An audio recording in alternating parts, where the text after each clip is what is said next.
नमस्कार, मी सविता। आज आपण अगदी घरगुती साहित्यात अगदी सोप्या पद्धतीने परफेक्ट प्रमाणासह मुरमुऱ्याची चिक्की कशी बनवायची हे बघणार आहोत। रेसिपीला सुरुवात करण्यापूर्वी तुम्ही जर चॅनलला नवीन असाल तर आत्ता सबस्क्राईब करून ठेवा, कारण अशाच प्रकारच्या साध्या सोप्या आणि चविष्ट रेसिपी मी रोजच अपलोड करत असते। चला तर रेसिपीला सुरुवात करूया।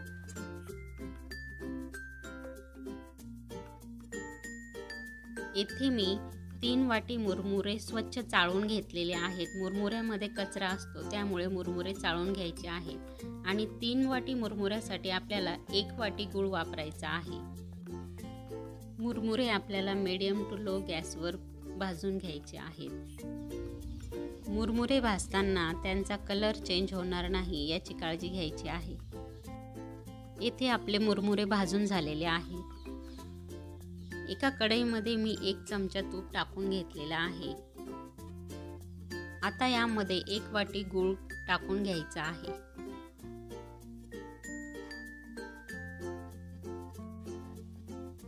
गुळामध्ये जर खडे असतील तर ते अशा प्रकारे मोडून आपल्याला हा गूळ पूर्णपणे तुपामध्ये वितळून घ्यायचा आहे। गुळाला देखील आपल्याला सतत याप्रमाणे हलवत राहायचं आहे।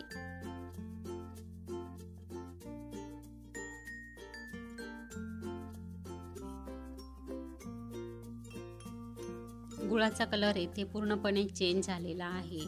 आता आपण पाक झालाय की नाही ते चेक करू। येथे मी एका वाटीमध्ये पाणी घेऊन त्यामध्ये गुळाचा पाक असा टाकून घेतलेला आहे आणि तो थोडा वेळ थंड होण्यासाठी ठेवायचा आहे। थोड्या वेळाने हा पाक जर पाण्यामध्ये कडक झालेला असेल तर समजायचं की आपला पाक पूर्णपणे तयार आहे। येथे गूळ कडक झालेला होता, म्हणून मी लगेचच गॅस बंद करून यामध्ये मुरमुरे ॲड करून घेतलेले आहेत। आणि हे मुरमुरे आपल्याला जरा लवकरच यामध्ये मिक्स करून घ्यायचे आहेत।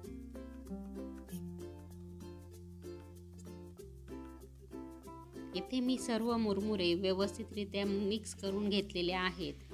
आणि आता मी एका ताटाला तूप लावून घेणार आहे आणि यानंतर लगेचच आपल्याला कढईतील पाक आणि मुरमुऱ्याचं मिश्रण ताटामध्ये ओतून अशा प्रकारे वाटी किंवा डिशच्या साहाय्याने सेट करून घ्यायचं आहे। आणि यानंतर लगेचच थोडंसं कोमट असतानाच याच्या वड्या करून घ्यायच्या आहेत। येथे मी सर्व वड्या करून घेतलेल्या आहेत। तुम्ही बघू शकता, मुरमुरे भाजून घेतल्यामुळे आणि पाकाची योग्य पद्धत वापरल्यामुळे आपल्या वड्या येथे खूप छान तयार झालेल्या आहेत। व्हिडिओ इथपर्यंत पाहिल्याबद्दल धन्यवाद आणि तुम्हाला ही रेसिपी कशी वाटली हे कमेंट करून मला नक्की कळवा।